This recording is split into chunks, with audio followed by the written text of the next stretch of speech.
Praise the lord. అందరికీ ప్రభును రక్షకుడైన యేసుక్రీస్తు వారి అతి శ్రేష్టమైన గొప్ప నామములో హృదయపూర్వక వందనాలు తెలియజేస్తా ఉన్నాను.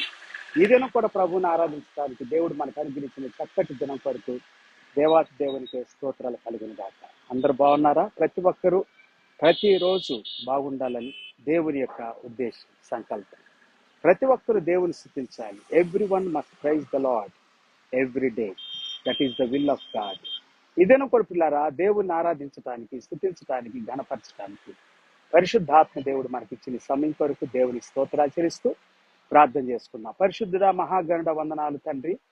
దేవా, ఈ సమయాన్ని బట్టి స్తోత్రాచరిస్తున్నా. ఈ దినం కూడా నీ వాక్యం ద్వారా మాతో మాట్లాడమని ప్రభా, ఈ దినం నీ మాటలు వింటున్న ప్రతి ఒక్కరిని, వారి కుటుంబాలు, వారి జీవితాలను దీవించమని ప్రార్థిస్తున్నాం. మా దేశాన్ని, మా రాష్ట్రాలను, మా ప్రజలను దీవించండి, ఆశీర్వదించండి. అధికారులు, నాయకులను దీవించండి. ఈ దినం నీ వాక్యము ప్రభా అనేక హృదయాలకు సంతోషాన్ని, ఆనందాన్ని, విడుదలను కలుగు చేయనట్లుగా దీవించి మహిమా ఘనత నీవే పొందమని యేసు నామములో స్తుతించి ప్రార్థించి వేడుకొంటున్నాం తండ్రి. ఆమేన్. Praise the lord. పిల్లరా, దేవుని యొక్క వాక్యంలో నుండి అద్భుతమైనటువంటి మాటలు మనం ప్రతిరోజు వింటా ఉన్నాం. ఈ దినం కూడా దేవుని వాక్యాన్ని పురస్కరించుకొని ఈ యొక్క క్రిస్మస్ సందర్భంగా, క్రిస్మస్ అంటే చాలా మంది డిసెంబర్ 25 జన్మించారు అని చెప్పి కొంతమంది నమ్ముతారు. కొంతమంది ఏమో జనవరి 6 అని నమ్ముతారు. ఇంకా కొంతమంది నానా రకాలుగా మాట్లాడతారు. యేసు ప్రభుకి జన్మేంటి అనేది, దేవునికి జన్మేంటి అనేది. వాస్తవం అది. అసలు 25 కూడా జన్మించడం లేదు అనేటువంటిది ఒక ఊహాగానం. అంటే లేఖనానుసారంగా, వాక్యానుసారంగా, వాక్యంలో ఉన్నటువంటి విషయాలను క్షుణ్ణంగా పరిశీలించి గొప్ప గొప్ప వ్యక్తులు ఆ దినాల్లో దాదాపుగా యేసు ప్రభు చనిపోయి సమాధి చేయబడి తిరిగి లేచిన తర్వాత 300 సంవత్సరాల తర్వాత దాని మీద ఎక్కువగా పరిశీలించి పరీక్షించి ఈ దినాల్లో ఈ విధంగా యేసు ప్రభు వారు జన్మించి ఉండొచ్చు అనేటువంటి ఒక ఊహాగానాలతో, ఆలోచనలతో, తలంపులతో మరి చరిత్రను ఆధారం చేసుకొని బైబిల్ని ఆధారం చేసుకొని, బైబిల్ గ్రంథంలో ఉన్నటువంటి వాక్యాన్ని ఆధారం చేసుకొని ఎంతో మంది దైవ బిడ్డలు, దేవుని సేవకులు ఎంతో కష్టపడి ఆ యొక్క మరి డిసెంబర్ 25 అయి ఉండొచ్చు అనేటువంటి విషయాన్ని వారు క్షుణ్ణంగా పరిశీలించారని అనేకులు చెప్పడం కూడా మనం విన్నాం పిల్లారా. చరిత్ర కూడా చెబుతా ఉంది. ఎనీహౌ, ఏదేమైనప్పటికీ యేసు ప్రభు వారు భూమి మీద జన్మించారు. అయితే యేసు ప్రభు వారు ఎన్నడూ కూడా నేను ఈ భూమి మీద మరి దీని కొరకు పుట్టాను అని చెప్పాడు. ఆయన నేను జన్మించాను, నేను దేవుణ్ణి అని చెప్పాడు అని ఎక్కడైనా చూపించండి అంటారు చాలా మంది. సో యేసు ప్రభు వారు జన్మించాడు, యేసు ప్రభు వారు పుట్టారు, పుట్టలేదని కొంతమంది అంటారు. కానీ బైబిల్ గ్రంథం ఏమని సెలవిస్తా ఉందంటే, వాస్తవంగా దూతలు చెప్పుండొచ్చు. లోకాసు వార్త 2వ అధ్యాయం 11వ వచనంలో, అలాగే 2వ అధ్యాయం అంతా, అలాగనే మత్తయి సువార్త 1వ అధ్యాయం 18వ వచనం దగ్గర 2వ అధ్యాయం మొత్తం కూడా చదివితే యేసు ప్రభు జన్మ మనకు కనపడతా ఉంటుంది. కానీ పిల్లారా, తన నోటి నుండి చెప్పినటువంటి మాటని మన బైబిల్ గ్రంథంలో చూడాలి. యోహాను సువార్త 18వ అధ్యాయం 37వ వచనంలో యేసు ప్రభు వారు క్షుణ్ణంగా చెబుతా ఉన్నారు. అక్కడ ఏమంటున్నారంటే, నేను సత్యమును ప్రకటించటానికే పుట్టి ఉన్నాను అని అంటున్నాడు ఇక్కడ వాక్యంలో. I born to tell the truth. నేను సత్యాన్ని చెప్పటానికి, నేను సత్యాన్ని ప్రకటించటానికి నేను పుట్టాను అని అంటున్నాడు. దేవుని స్తోత్రం. యేసు ప్రభు వారు ఎందుకు పుట్టారు? ఎవరి ముందు చెబుతున్నారు ఈ మాట? పిలాతు ముందు చెబుతున్నారు. యేసు ప్రభు పుట్టాడు అనేటువంటిది చరిత్ర చెబుతా ఉంది. బైబిల్ గ్రంథంలో నుండి మీరు చదువుకున్నట్టయితే చరిత్ర మీకు తెలియజేస్తూ ఉంటుంది. యేసు ప్రభు వారు ఈ భూమి మీద మానవుడిగా పుట్టాడు అనేటువంటి విషయాల్ని చరిత్ర తెలియజేస్తున్నారు. పిలాతు అనేటువంటి అతను గవర్నరు, రోమా సామ్రాజ్యంలో ఒక గవర్నర్. ఆ దినాల్లో కాన్స్టంటైన్ అనేటువంటి చక్రవర్తి కూడా మరి యేసు ప్రభువుని నమ్ముకున్నాడని దేవుని వాక్యం సెలవిస్తుంది. అతను కూడా రోమా సామ్రాజ్యంలో ఒక ఘనమైనటువంటి, అద్భుతమైనటువంటి మహారాజుగా మనం చరిత్రను చూస్తాం. పిల్లరా, అతడు యేసు ప్రభువుని నమ్ముకున్న తర్వాత చాలా విషయాలు మార్పులోనికి వచ్చింది. క్రైస్తవులకి, దేవుని బిడ్డలకి అప్పటి వరకు 300 సంవత్సరాల వరకు యేసు ప్రభు చనిపోయి సమాధి చేయబడి తిరిగి లేచిన తర్వాత కూడా 300 సంవత్సరాల వరకు భయంకరమైనటువంటి రీతుల్లో మరి హింసలు అనేటువంటివి ఉండేవి, దేవుని బిడ్డలకి శ్రమలు ఉండేవి, భయంకరమైనటువంటి మానసికమైనటువంటి ఒత్తిడి వారికి ఉండేదని మనము చరిత్రలో చదువుతున్నాము, బైబిల్ గ్రంథంలో కూడా మనం చదువుతున్నాం.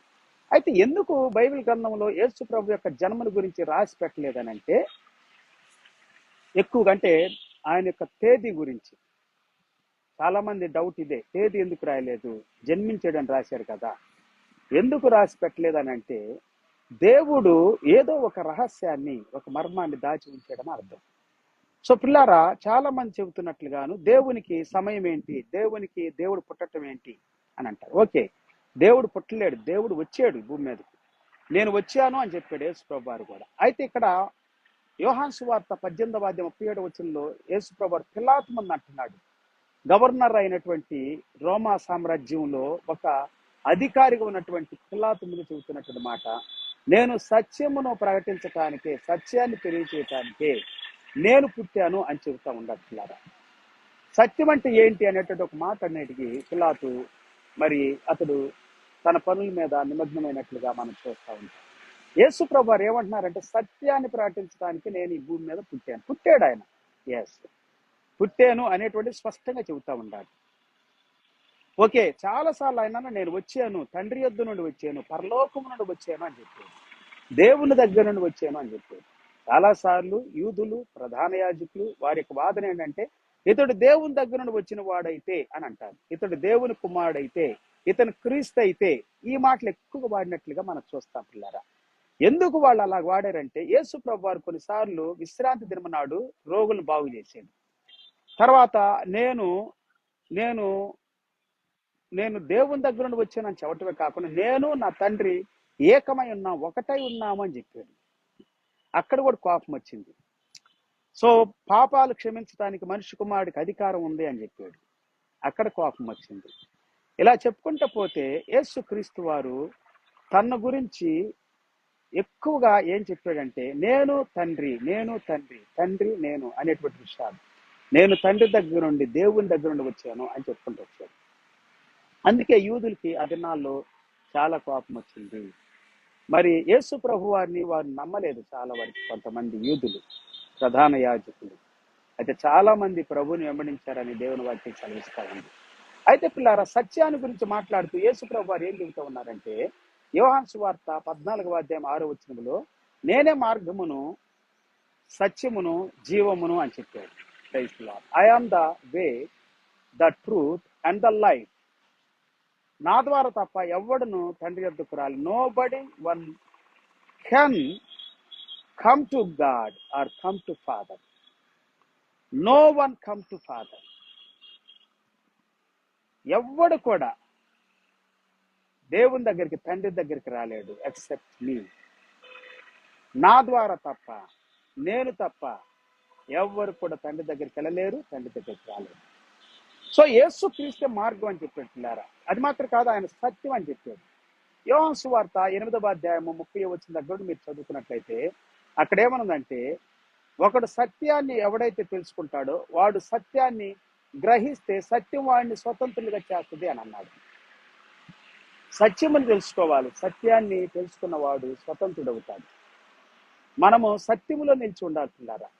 యేసు ప్రభువారు పరిశుద్ధాత్మ గురించి చెప్పుకుంటూ ఏం చెప్పారంటే, మరి యోహాను సువార్త 16:13 దగ్గర నుంచి చెప్పుకుంటూ వస్తా ఒక మాట అక్కడ స్పష్టంగా చెబుతున్నాడు. పరిశుద్ధాత్ముడు మిమ్మల్ని సర్వసత్యంలోనికి నడిపిస్తాడు అని చెబుతా ఉన్నారు. సత్యము, సర్వసత్యం ఎవరు? యేసు క్రీస్తు వారు. ఆయన నాలోనికి తీసుకొని మీకు బోధిస్తాడు అని చెప్పారు. సో అలాగనే పిల్లారా, యేసు క్రీస్తు వారు ఈ భూమి మీద మానవుడిగా ఉన్నప్పుడు, శరీరధారిగా ఉన్నప్పుడు ఆయన చెప్పిన చాలా విషయాలు, సత్యాన్ని గురించి ప్రార్థన చేశాడు. పిలాతు ముందు ధైర్యంగా చెప్పాడు, నేను సత్యాన్ని చెప్పటానికి, తెలియచేయటానికి భూమి మీదకి వచ్చాను, పుట్టాను. ఓకే, యేసు క్రీస్తు వారు చాలా విషయాలు ఈ విధంగా చెప్పుకుంటూ వచ్చారు పిల్లారా. అయితే ప్రాముఖ్యంగా ఆయన చెప్పిన మాట ఏంటంటే, మార్కు సువార్త 10:45 ఆయన అక్కడ అద్భుతమైనటువంటి మాట చెబుతా ఉన్నాడు. అనేకుల కొరకు ప్రాయచిత్తార్థంగా, లేకపోతే ర్యామ్సమ్ అని ఉందన్నమాట అక్కడ. దేవుని స్తోత్ర. యేసుక్రీస్తు వారు క్రయధనముగా, అంటే ఒక మనుషుని యొక్క ప్రాయశ్చిత్తార్థం, పాపము నుండి విమోచన, దానికోసం చెల్లించాల్సిన అంత ప్రయత్నం, దాన్ని చెల్లించాడు అని చెప్పి, చెల్లించడానికి వచ్చాడని చెప్పి యేసు ప్రభు చెప్పిన ఆ మాటకి అపోస్తలుడు పౌలు గారు కొలస్సీ పత్రిక 1వ అధ్యాయం 15 వచ్చిన 2వ అధ్యాయం 15 వచ్చిన దగ్గర నుండి 13 వచ్చిన దగ్గర నుండి చదువుకుంటే అక్కడ ఏముందంటే, యేసు క్రీస్తు వారు మన క్రయధనాన్ని సిలువ పైన ఆయన చెల్లించాడు. దేవుని స్తోత్రం. హల్లెలూయా. ఆయన మన కొరకు సిలువ వేయబడ్డాడు. ఆయన మన కొరకు సిలువ పైన చనిపోయాడు, విమోచన క్రయధనముగా. క్రైస్తవులారా, ఆయన మన పాప పరిహారార్థ పత్రాన్ని మేకులతో అలా కొట్టబడ్డాడు మన పాపముల కొరకై. మన మీద ఉంచబడిన రుణాన్ని ఆయన తీసివేయటానికి, మన యొక్క పాపములను పరిహరించటానికి, మన పాపముల యొక్క పరిహార నిమిత్తము అని దేవుని వాక్యం సెలవిస్తాము. సో యేసుక్రీస్తు వారు మన పాపముల కొరకు, మన రోగముల కొరకు, మన వ్యాధుల కొరకు ఈ భూమి మీదకి మానవుడిగా వచ్చాడు పిల్లారా. ఆయన సత్యాన్ని చెప్పటానికి వచ్చాడు. ఆయన మన కొరకు సత్యముగా బలియాగం అవటానికి వచ్చాడు. క్రైస్తవులారా, హల్లెలూయా. నిజముగా బలియాగం అవటానికి వచ్చాడు. ఆయనే సత్యము. సో యేసుక్రీస్తు వారు బలి అయితే తప్ప మనకి క్షమాపణ లేదు. యేసుక్రీస్తు వారు చనిపోతే తప్ప మనకి క్షమాపణ లేదు పిల్లరా. క్రయధనముగా ఇవ్వటానికి వచ్చాడు. మార్కు సువార్తలో 8వ అధ్యాయం 31 వచనంలోను, 9వ అధ్యాయము 30 వచనంలోను, 10వ అధ్యాయము 40 వచ్చిన దగ్గర నుండి మీరు చదువుకుంటే అక్కడ వాక్యాలు సెలవిస్తాయి. యేసు ప్రభువు తన గురించి తాను చెప్పాడు. నేను చనిపోతాను, నేను రక్తాన్ని కారుస్తాను, సమాధి చేయబడతాను, తిరిగి 3వ దినాన్ని లెగుస్తాను అని అన్నాడు. క్రైస్తవులారా, నన్ను అన్య జనాంగానికి అప్పగిస్తారు, నేను అప్పగించబడతాను, సిలువ వేయబడతాను అని కూడా చెప్పాడు. అవమానిస్తారు, అపహసిస్తారు, హేళన చేస్తారు, ఇవి కూడా చెప్పాడు. ఇలాగా తన మరణాన్ని గురించి చెప్పాడు పిల్లారా. యేసుక్రీస్తు వారు ఎందుకు భూమి మీదకి వచ్చాడంటే, నిజాన్ని స్థాపించడానికి, సత్యాన్ని స్థాపించడానికి, యథార్థతను స్థాపించడానికి. సత్య సంబంధమైన ప్రతి ఒక్కడు కూడా వెలుగు వద్దకు వస్తాడని దేవుని వాక్యం సెలవిస్తామండి. యోహాను సువార్త 3వ అధ్యాయము 20 వచ్చిన దగ్గర నుండి మీరు చదువుకుంటే అద్భుతమైనటువంటి మాటలు అక్కడ సెలవిస్తా ఉంది. సత్య సంబంధమైన ప్రతి ఒక్కడు వెలుగునొద్దకు వస్తాడు. యేసు క్రీస్తు వారు వెలుగుగా భూమి మీదకి వచ్చాడు, మనల్ని వెలిగించడానికి, చీకటిలో ఉన్న ప్రతి ఒక్కరిని వెలుగులోనికి నడిపించడానికి, నశిస్తున్న ప్రతి ఒక్కరికి జీవాన్నిచ్చి నిత్య జీవంలోనికి వారిని నడిపించడానికి, వారికి నిత్య జీవాన్ని ఇవ్వటానికి వచ్చాను అని చెప్పాడు. యోహాను సువార్త 10వ అధ్యాయం 10వ వచనంలో కూడా యేసు ప్రభు చెప్పిన మాటలు ఏంటంటే, నేను జీవాన్ని ఇవ్వటానికి వచ్చాను అని చెప్పాడు. దేవునికి స్తోత్రం. పిల్లలు, ఇలా చెప్పుకుంటూ పోతే అనేకమైనటువంటి వాక్యాలు. యేసు క్రీస్తు భూమి మీదకి మానవుడిగా వచ్చాడు, శరీరధారిగా వచ్చాడు, ఆయన పుట్టాడు. ఆయన నోటితో చెప్పాడు నేను పుట్టానని చెప్పి. క్రైస్తవులారా, ఆయన జన్మించాడు. సో జన్మదినోత్సవాలు గడుపుకోవటం కాదు, కానీ యేసు ప్రభువు దేనికోసం పుట్టాడు, ఎందుకు భూమి మీదకి వచ్చాడు, ఏ కార్యాన్ని చేశాడు, దానిని మనము అంగీకరించాలి పిల్లరా. దాన్ని స్వీకరించాలి, దాని హృదయంలోనికి తీసుకోవాలి, మన జీవితంలో తీసుకోవాలి. యేసు క్రీస్తుని గురించి అపోస్తలుడు పౌలు గారు అద్భుతంగా చెబుతాడు. ఆయన సువార్త యొక్క ప్రాముఖ్యత ఏంటంటే, ఆయన యొక్క జన్మను గురించి, ఆయన మరణాన్ని గురించి, ఆయన పునరుద్ధానాన్ని గురించి చెప్పటమే అని అంటాడు. క్రైస్తవులారా, అద్భుతమైనటువంటి మాటలు దేవుని వాక్యంలో నుండి మనకు తెలియజేయబడతా ఉంది. ఇదేనో పరిశుద్ధాత్మ దేవుడు మనతో మాట్లాడుతూ ఉన్నాడు. నేను సత్యమును ప్రకటించడానికి పుట్టాను అని చెప్పి. సత్యాన్ని ప్రకటిస్తున్నావా ప్రియ సహోదరి సహోదరుడా? నీ జీవితం ద్వారా నిజాన్ని ప్రకటిస్తున్నావా, అబద్ధాన్ని ప్రకటిస్తున్నావా? అబద్ధంగా జీవిస్తున్నావా? సత్యముగా జీవించండి, నీతిగా జీవించండి, యథార్థంగా జీవించండి. చాలా మంది యేసు ప్రభువుని నమ్ముకున్నామని అంటారు, అసత్యంలోనే ఉంటారు, అబద్ధంలోనే ఉంటారు, మోసంలో ఉంటారు, దొంగతనంలో ఉంటారు, వ్యభిచారంలో ఉంటారు. నానా రకాలైనటువంటి పాపాలు వారి జీవితాన్ని ఏలుబడి చేస్తూ ఉంటాయి. త్రాగుబోతులుగా ఉంటారు, తిరుగుబోతులుగా ఉంటారు, మత్తు పానీయాలకి బానిసలుగా ఉంటారు, భయంకరమైనటువంటి తిట్టుబోతులుగా ఉంటారు, వదరుబోతులుగా ఉంటారు, తిరుగుబాటు చేసేవారిగా ఉంటారు. అసూయ, ద్వేషము, కలహము, వివాదము, మత్సరము, క్రోధము, కక్షలు, భేదాలు, విమతాలతో నింపబడిన వారుగా ఉంటారు. తప్పులు చేస్తూ తప్పు చేసేవారిని ప్రోత్సహిస్తారు, తప్పు చేసేవారితో సహకరిస్తారు. భయంకరమైనటువంటి రీతుల్లో మనుషులు ఈ భూమి మీద జీవిస్తూ ఉన్నారు. అసత్యములు. యేసు ప్రభువు చెప్పిన మాట ఏంటంటే 8వ అధ్యాయము 45 వచ్చిన దగ్గర మనం చదువుకున్నట్లయితే యోహాను సువార్తలో అద్భుతమైనటువంటి మాట. వాడు అబద్ధికుడు, అబద్ధానికి జనకుడు. అబద్ధాన్ని పుట్టిస్తాడు, అసత్యాన్ని పుట్టిస్తాడు. సత్యం లేదు వాడిలో సత్యం లేదని చెప్పాడు యేసు ప్రభువు. వాడు అబద్ధం ఆడినప్పుడల్లా కూడా వాడి స్వభావాన్ని అనుసరించి అబద్ధం మాట్లాడతాడు. చాలా మంది ఈ దినాల్లో అసత్యాన్ని బోధిస్తా ఉన్నారు, అబద్ధాన్ని బోధిస్తా ఉన్నారు, అక్రమాన్ని బోధిస్తా ఉన్నారు. అన్యాయంగా ఉన్నారు, న్యాయంగా మాట్లాడుతున్నారు, అన్యాయాన్ని బోధిస్తా ఉన్నారు కొంతమంది. అయితే ఇలా దేవుని వాక్యం సెలవిస్తా ఉంది, అన్యాయస్తుడైనటువంటి న్యాయాధిపతి మనసు మార్చుకున్నాడు. దేవుని స్తోత్రం. జక్కయ్య తన మనసును మార్చుకున్నాడు. దేవుని స్తోత్రం. అన్యాయాన్ని అంతా కూడా, అక్రమాన్ని అంతా కూడా, అసత్యాన్ని అంతా కూడా, అబద్ధాన్ని అంతా తీసి బయట పారేసేసేది.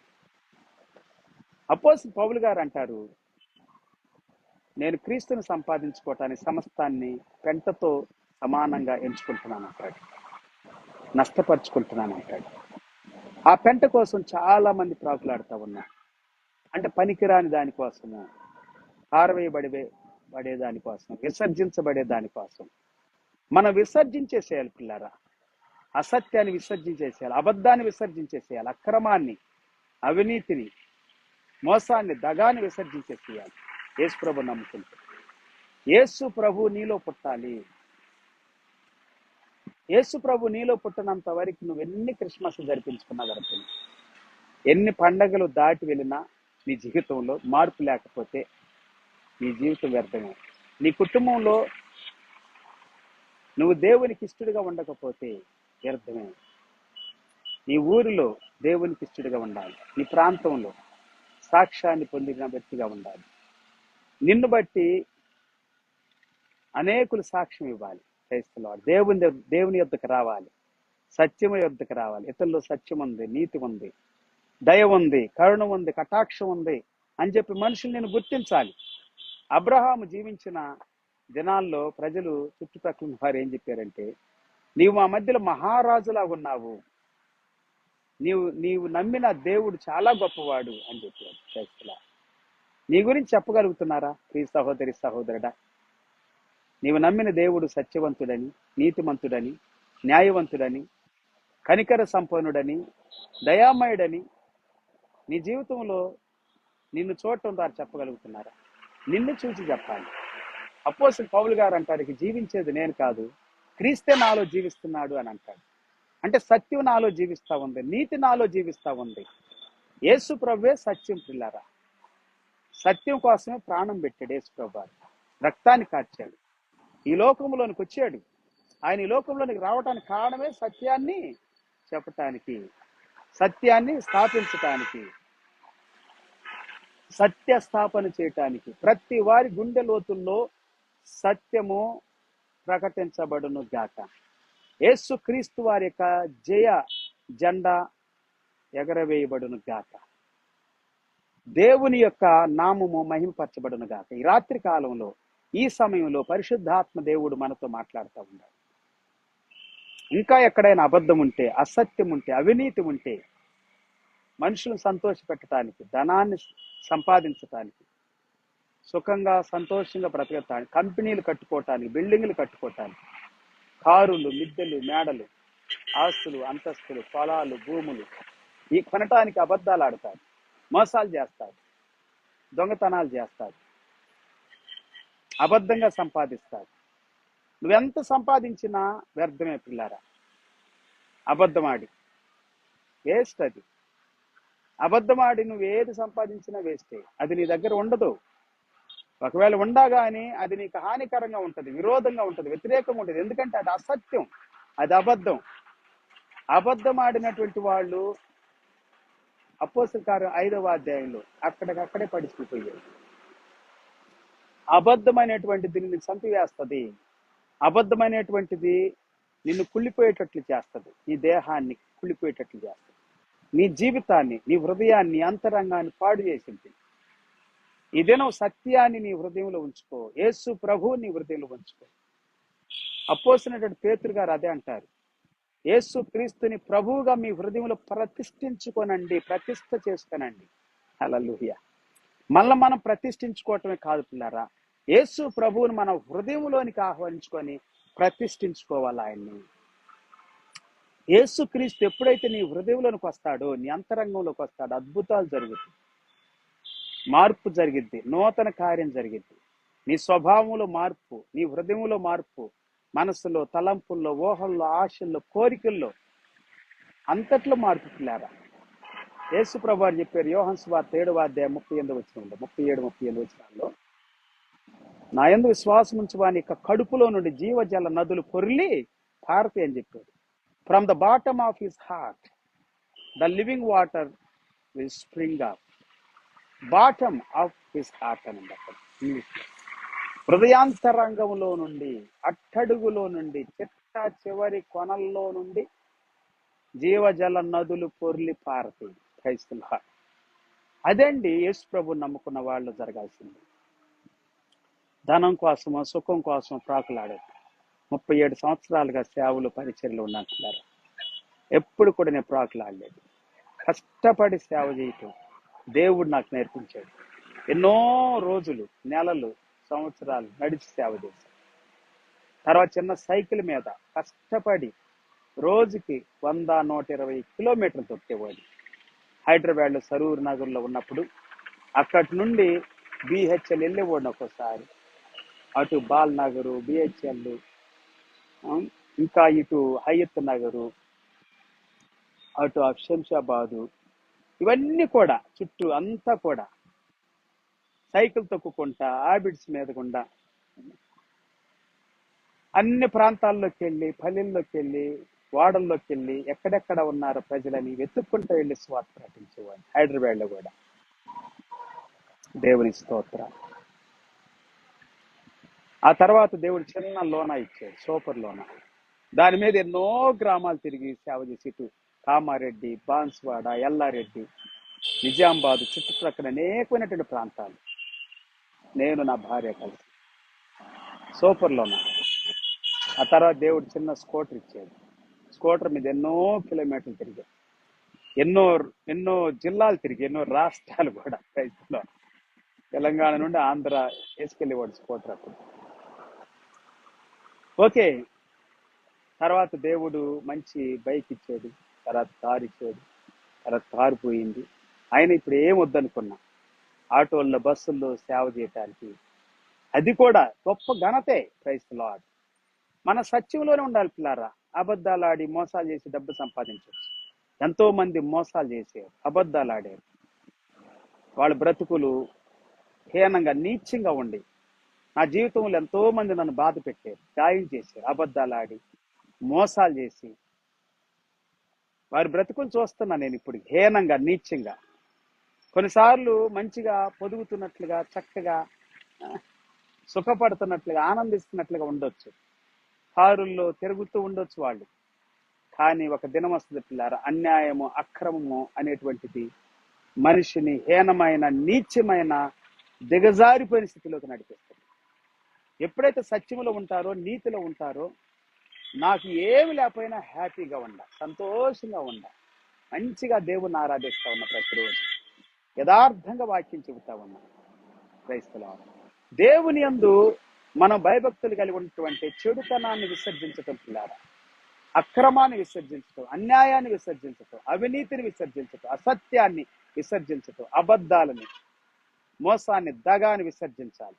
పరిశుద్ధాత్మ దేవుడు ఈ దినం సత్యాన్ని నీ జీవితంలో స్థాపించును గాక. ఇంకా ఏ మూలనైనా అపవిత్రమైన కార్యాలు నీ జీవితంలో ఉంటే అవి తొలగించబడును గాక, తీసివేయబడును గాక.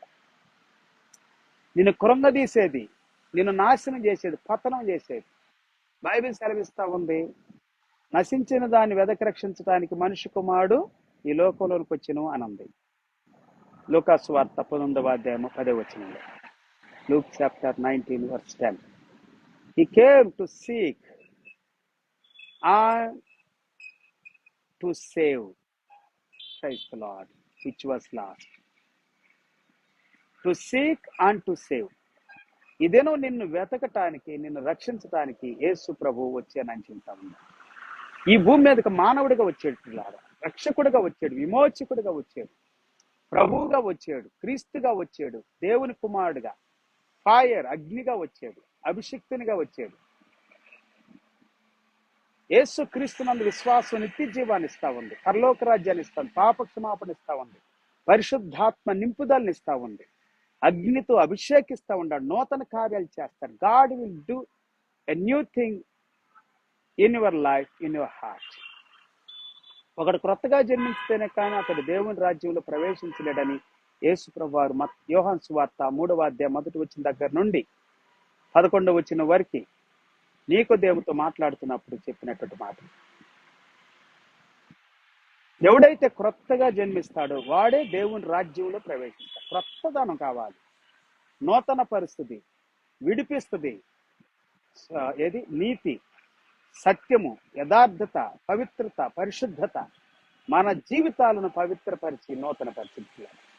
యేసు క్రీస్తు విడిపిస్తాడు. కుమారుడు మిమ్మల్ని విడిపిస్తే మీరు నిజముగా విడుదల పొందిన వారుగా ఉంటారు అన్నట్టు. యేసు క్రీస్తు ద్వారా విడిపించబడండి, స్వస్థత పొందండి, ఆరోగ్యం పొందండి, రక్షణ పొందండి, ఈ పాపముల నుండి, శాపముల నుండి విడుదల పొందండి. ఎక్కడైనా ఏదైనా అన్యాయం, అక్రమం, పాపం ఉంటే తీసివేసుకో. యేసుక్రీస్తు భూమి మీదకి రావడానికి కారణం ఏంటంటే పాపమును తీసివేసి పాపిని పాపము నుండి రక్షించటానికి. అదే చెప్పాడు యేసు ప్రభువారు. 1 యోహాను పత్రికలో 3వ అధ్యాయం 5వ అధ్యాయంలో స్పష్టంగా చెబుతున్నాడు అపోస్తలుడైనటువంటి యోహాను గారు. పాపముల కొరకు ప్రాయశ్చిత్తార్థంగా నా రక్తాన్ని కార్చడానికే వచ్చాను అన్నాడు యేసు ప్రభువారు. మత్తయి సువార్త 26వ అధ్యాయము 27-28 వచనాలు మీరు చదువుతుంది. యేసుక్రీస్తు వారు చెప్పిన మాటలు స్పష్టంగా ఉండి పిల్లారా, ఈ భూమి మీదకి ఆయన ఎందుకు వచ్చాడంటే మన కొరకు రక్తాన్ని కార్చడానికి. ఆయన రక్తంలో మన పాపాలన్నిటిని కూడా తుడిచివేయటానికి, కడిగి వేయటానికి, సమూలంగా నాశనం చేయటానికి, వేరులతో సహా పెరికి వేయటానికి. క్రైస్తవులు ప్రతి విధమైనటువంటి పాపము నుండి, తప్పిదముల నుండి, అపరాధముల నుండి మనం విడిపించబడినట్ట యేసే రక్తాన్ని కార్చాడు. ఈ భూమి మీదకి మానవుడిగా వచ్చి, మానవుడిగా వస్తేనే కదా రక్తం కార్చేది. మనిషిగా వచ్చాడు, రాలేదని ఎవరో చెప్పినంత మాత్రాన చరిత్ర పక్కన పెట్టబడదు కదా. రోమా సామ్రాజ్యంలోనే ఇంకేదో సామ్రాజ్యంలో వస్తే ఒకవేళ పక్కకి అయిపోయేదేమో. రోమన్స్ కఠినంగా ఉంటారు, నీతిలో కూడా ఉంటారు క్రైస్తవుల వారు. యేసు క్రీస్తు వారు ఈ భూమి మీదకి మానవుడిగా వచ్చాడు, శరీరధారిగా వచ్చాడు, రక్త మాంసాలు పాలివాడ ఇచ్చాడు. క్రైస్తవుల యేసు క్రీస్తునందు విశ్వాసమే నిత్య జీవాన్ని ఇస్తా ఉంది. యేసు క్రీస్తునందు విశ్వాసం మాత్రమే మనం రక్షిస్తా ఉంది. నేను రక్షించటానికే వచ్చానని చెప్పాడు యేసు ప్రభువారు. వెలుగుగా వచ్చాడు, జీవంగా వచ్చాడు, మార్గంగా వచ్చాడు, సత్యంగా వచ్చాడు, పరిశుద్ధుడిగా వచ్చాడు, నీతిమంతుడిగా వచ్చాడు, కనికర సంపన్నుడిగా వచ్చాడు. ఎన్నోసార్లు రోగగ్రస్తుల మీద, వ్యాధిగ్రస్తుల మీద, కాపరు లేని గొర్రెల్లాగా చెదిరిపోయినటువంటి వారి మీద జాలి చూపించాడండి. ఆయన కరుణ చూపించాడు, అనేకుల్ని స్వస్థపరిచాడు. స్వస్థత కూడా దేవుని కృపే, స్వస్థత కూడా అవసరమే. కొంతమంది మూర్ఖులకు తెలియదు, రక్షణ సువార్త కావాలి. దేవుడు స్వస్థపరిచి నన్ను వెంబడించని చెప్పాడు గుడ్డోడితో. అర్థమవుతుందా? యోహాను సువార్త 9వ అధ్యాయంలో, ఆ 9వ అధ్యాయం మొత్తం చదవండి. వాడు ముందు బాగు చేశాడు. వాడు రెండు కళ్ళు పుట్టుకతో వాడు గుడ్డోడు. వాడు 2 కళ్ళు గుడ్డిగా ఉండి 2 కళ్ళను కంప్లీట్గా క్లీన్ చేసేసాడు. వాడు కళ్ళలోకి వెలుగు వచ్చి చేసింది, చూస్తున్నాడు వాడు. క్రైస్తవులు ఆ తర్వాత అంటున్నాడు, దేవుని కుమారుని యందు విశ్వాసం ఉంచుతున్నావా అని అంటాడు. చదువుకండి 40వ వచనం దగ్గర నుండి అద్భుతమైనటువంటి మాట. అసలు అధ్యాయం మొత్తం కూడా అద్భుతమైన మాట ఇట్లారా.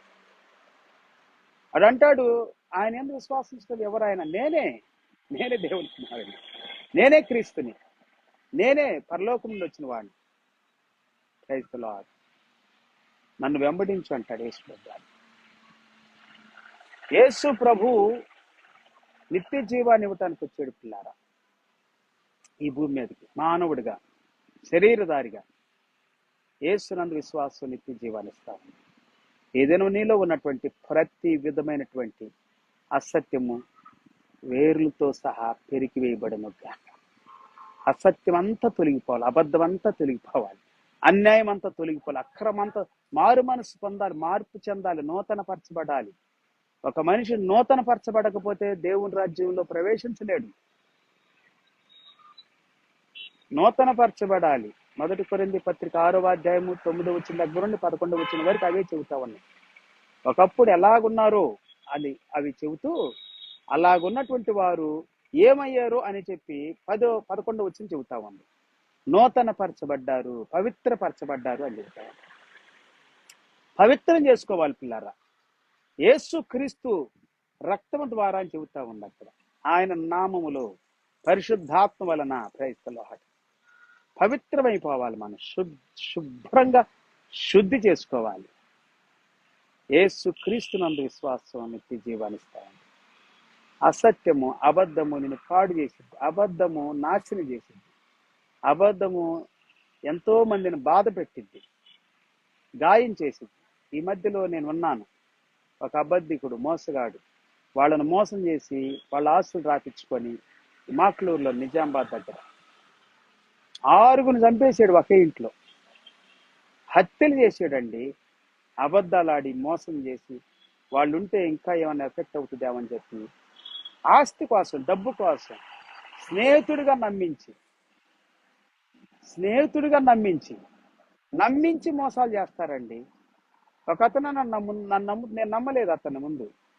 అతడు అబద్ధికుడు, వాడు దొంగ అని చెప్పి దేవుడు బయలుపరిచినా నేను నమ్మలేదు ముందు. తర్వాత వాడు మాయ మాటకే నేను నమ్మేసాను. ఒక సహోదరుడు కదా, దేవుని బిడ్డ కదా, నమ్మితే మోసం చేశాడు.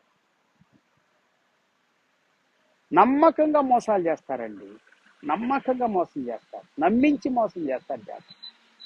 మోసగాడు, అబద్ధికుడు, దొంగ, వ్యభిచారి, త్రాగుబోతు, దుర్వ్యాపారం ఉంది, దాంట్లో చీకటి ఉంది, దాంట్లో శాపం ఉంది, దాంట్లో భయంకరమైనటువంటి నీచమైన నికృష్టమైన ఆత్మ పనిచేస్తుంది. అది నాశనం చేసిద్ది నిన్ను, జాగ్రత్త. కాల్చివేసిద్ది, జాగ్రత్త. పతనం చేసిద్ది, జాగ్రత్త. పాడు చేసిద్ది నీ సాక్ష్యాన్ని, నీ జీవితాన్ని, నీ కుటుంబాన్ని, నీలో ఉన్నటువంటి ప్రతి అణువుని, నీ దేహాన్ని, నీ యొక్క హృదయాన్ని, నీ మనస్సుని, నీ అంతరాత్మని అంతటను పాడు చేసింది. నీచుడుగా, నికృష్టుడుగా ఈ భూమి మీద బ్రతికేటట్టు చేయాలి. దానికి దూరంగా ఉండాలి. సత్యంలోకి రండి, నీతిలోనికి రండి, యేసు ప్రభువుని నమ్మండి, యేసు క్రీస్తునందు విశ్వాసం ఉంచండి, నిత్య జీవాన్ని పొందుకోనండి. ప్రార్థన చేసుకుందాం. మహాపరిశుద్ధుడ, మహోన్నతుడ, ఘనమైన తండ్రి, ఇంతవరకు మేము విన్న ప్రతి మాటను బట్టి నీకు వందనాలు, స్తుతులు, స్తోత్రాలు. నీవు సత్యమును స్థాపించటానికి ఈ భూమి మీద పుట్టావు నాయన. సత్యాన్ని ప్రకటించటానికి, సత్యాన్ని తెలియజేయటానికి పుట్టావు. ఈ సన్నిధిలో ప్రభువా, ఈ దినం విన్న ప్రతి మాట మా హృదయాలకు, మా జీవితాలకు ఆశీర్వాదకరంగా మార్చండి నాయన. మా అంతరంగాల్లో సత్యాన్ని స్థాపిస్తానన్న దేవుడు, నీతిని స్థాపిస్తానన్న దేవుడు. దేవా తండ్రి, ప్రతి ఒక్కరిలో ప్రభువా బలమైన నీ సన్నిధి ఉండును గాక. ప్రతి కుటుంబాన్ని దీవించండి, ప్రతి జీవితాన్ని దీవించండి. మా దేశాన్ని, మా రాష్ట్రాలను దీవించండి, మా పల్లె ప్రాంతాలు దీవించండి, మా అధికారులు, మా నాయకులను దీవించండి, మా యొక్క బంధువులు, స్నేహితులు, రక్త సంబంధులు దీవించండి. ఈ యొక్క క్రిస్మస్ సందర్భంలో ప్రభా మతపరంగా కాకుండా, ఆచారబద్ధకం కాకుండా, సాంప్రదాయ ప్రకారాలకు కాకుండా, ఏదో ప్రభా ఈ నెలలోనే మేము సంతోషిస్తాం, ఆనందిస్తాం, గంతులేస్తాం, కేరింతలేస్తాం అని కాకుండా, దేవా నీలో ఆనందించడానికి సహాయం చేయండి, నీ విడుదల పొందటానికి సహాయం చేయండి, నీ రక్షణ పొందటానికి సహాయం చేయండి. నీ పరిశుద్ధాత్మ అగ్నితో అభిషేకముతో నింపబడిన వారై సువార్త ప్రకటించినట్లుగా, సాక్షులుగా ఉన్నట్లుగా దీవించండి. కూడొచ్చిన ప్రతి ఒక్కరిని, వారి కుటుంబాలు, వారి జీవితాలు సమృద్ధిగా దీవించమని ప్రార్థిస్తూ ఈ దినం కొరకు, ఈ సమయం కొరకు వందనాలు చెల్లిస్తూ ఉన్నా. ఈ క్రిస్మస్ సంబరాలు ప్రభా నీతితో, న్యాయముతో, సత్యముతో, పరిశుద్ధతతో, పవిత్రంతో కూడినటువంటివిగా ఉండటానికి పవిత్రమైన జీవితాన్ని కలిగి నీ బిడ్డలు నీళ్ళు ఆనందించే భాగ్యం దయచేయమని. త్రాగుడు నాయన, చెడు వ్యసనాల నుండి విడిపించండి నాయన, బలహీనతల నుండి విడిపించండి, భయంకరమైన చీకటి శక్తుల నుండి విడిపించండి, అపవిత్రాత్మ శక్తుల నుండి విడిపించండి. బలపరిచి మహిమ ఘనత నీవే పొందమని ఈ సమయాన్ని బట్టి, దినాన్ని బట్టి వందనాలు, స్తుతులు, స్తోత్రాలు చెల్లిస్తున్నాను. మా ప్రభువును మా రక్షకుడైన యేసయ్య అతి శ్రేష్ఠమైన గొప్ప నామంలో స్తుతించి ప్రార్థించి గణపరిచి వేడుకుంటూ ఉన్నాము తండ్రి. ఆమేన్. తండ్రి అయిన దేవుని ప్రేమ, యేసయ్య కృప, పరిశుద్ధాత్మ దేవుడు సన్నిధి సహవాసం ఇప్పుడు ఎల్లప్పుడు సదాకాలం ప్రభు రాకడ వరకు మన కుటుంబాల జీవితాలకు తోడై నడిపించును గాక. క్రైస్తవ అందరూ ప్రభుపేట హృదయపరకు వందనాలు. మళ్ళీ మనం తిరిగి కలుసుకునేంత వరకు ప్రభు కృప మనకి, మన కుటుంబాలకు సమృద్ధిగా తోడై నడిపించును గాక. ఎవరన్నా నాకు ఫోన్ చేయాలనుకుంటే 6281181339 మీ ప్రార్థన అవసరతలుంటే ఫోన్ చేయండి. అలాగనే మరి యూట్యూబ్లో కూడా ఈ వాక్యాలు అప్లోడ్ చేయబడతాయి. ఇంకా చాలా ఉండయి, దాదాపుగా 1300 పైనే మరి మెసేజీలు ఉన్నాయి. సో కాబట్టి వినండి, వాక్యాన్ని బలపరచబడండి, దీవించబడండి. ప్రాముఖ్యంగా లైక్ చేయండి, సబ్స్క్రైబ్ చేయండి. మీరు సబ్స్క్రైబ్ చేస్తే ఇంకా నేను అప్లోడ్ చేసేటువంటి చాలా ఉంటాయి యూట్యూబ్లో. ఇవే కాకుండా ఫేస్బుక్లో కాకుండా ఎక్కువగా నేను అప్లోడ్ చేస్తాను యూట్యూబ్లో. అవి మీకు ప్రతిసారి నేను అప్లోడ్ చేసినప్పుడల్లా మీకు ఇంటిమేషన్ వస్తుంది అన్నమాట, నోటిఫికేషన్లు వస్తాయి. సో కాబట్టి ఇంకా అనేకమైనటువంటి రీతులుగా దేవుని వాక్యాన్ని రాబోయే దినాల్లో ప్రకటించాలని నేను ఆశపడుతున్నాను. నేను కొంచెం మరి కొన్ని టీవీ కార్యక్రమాలు ఇచ్చి చాలా డబ్బులు ఖర్చు పెట్టాను. అది వేస్ట్ అని అనుకుంటున్నాను. కొన్ని లక్షలు ఖర్చు పెట్టాను, చాలా లక్షలు. సో దానికంటే ఇంతకుముందు నేను ఒక 3-4 సంవత్సరాలు ఇట్లాగనే ఫేస్బుక్లో మాట్లాడాను. అది నాకు చాలా మంచిగా అనిపించింది, నాకు కూడా హ్యాపీ అనిపించింది, ఎంతో మంది దీవించబడ్డారు. అందుకే మళ్ళీ నేను దానికంటే కూడా టీవీ కార్యక్రమాల కంటే కూడా ఇదే బాగుంటుందని చెప్పి మళ్ళీ ఫేస్బుక్ ఇవ్వటం జరుగుతూ ఉంది. ఫేస్బుక్ ద్వారా మరి యూట్యూబ్లో కూడా అప్లోడ్ అవుతూ ఉంటుంది. మీరు చూడండి, వీక్షించండి, దేవుడి దీవులు పొందండి, ప్రార్థించండి. దేవుడు మిమ్మల్ని, మీ కుటుంబాన్ని సమృద్ధి కృపతో దీవించి ఆశీర్వదించండి. చాలా మంది చూస్తున్నారు కానీ సబ్స్క్రైబ్ చేయట్లేదు. సబ్స్క్రైబ్ చేస్తే నాకు కూడా మినిస్ట్రీలో ఎంకరేజ్మెంట్గా ఉంటుంది. సో ఇంతవరకు నేను ఒక్క పైసా కూడా తీసుకోలేదు యూట్యూబ్ నుండి కూడా, ఫేస్బుక్ నుండి కానీ. యూట్యూబ్, ఫేస్బుక్ ఏటి ద్వారా ప్రసంగాల ద్వారా, అలాగనే టీవీ కార్యక్రమాల్లో నుండి కూడా నాకు ఏం రాలేదు. సో అన్ని దేవుని సేవ కొరకు నేను యథార్థ ఖర్చు పెడతా ఉంటున్నాను. దేవుడు సమృద్ధిగా మేలు చేస్తూ ఉన్నాడు. రైతుల దేవుడు మిమ్మల్ని, మీ కుటుంబాలు సమృద్ధి కృపతో దీవించి ఆశీర్వదించుగాక. God bless you all. Have a good day and wonderful day. See you some time in God's will. Praise the lord. Until then, take care. Praise the Lord.